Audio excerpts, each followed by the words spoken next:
I asked myself how I ended up here, staring into eyes that I would never see grow up. The world was collapsing in real time, concrete and promises breaking at the same speed.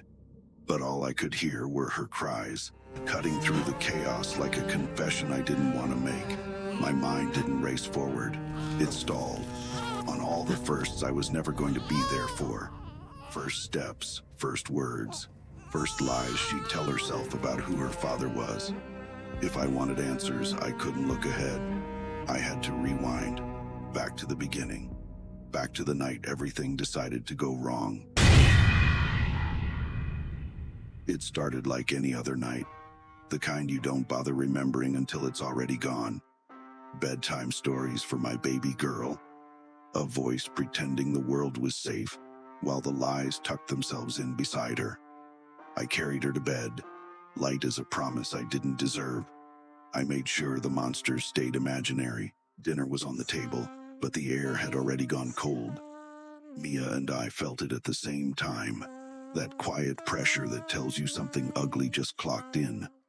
Then the lights died, like the house decided it didn't want to see what was coming. Someone picked the wrong door. Gunfire tore through the room. Mia went down in pieces of noise and disbelief, and the man holding the trigger wasn't a stranger. It was Chris. Before I could find words, he took my baby like evidence. A hard knock followed. Blackness closed in, fast and final. I didn't know why he did it, but I was going to learn, and I wasn't planning on forgiving anyone along the way. I stumbled into a village that looked like it had already given up on being saved.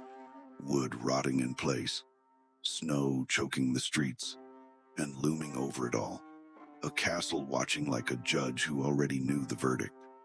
Every instinct told me not to go that way, which meant that's exactly where my feet were headed. I ran into an old man shaking like he'd already lived through the ending. Eyes wide, breath broken, terror clinging to him like frostbite. I didn't understand what had done that to him. I didn't have to wait long to learn.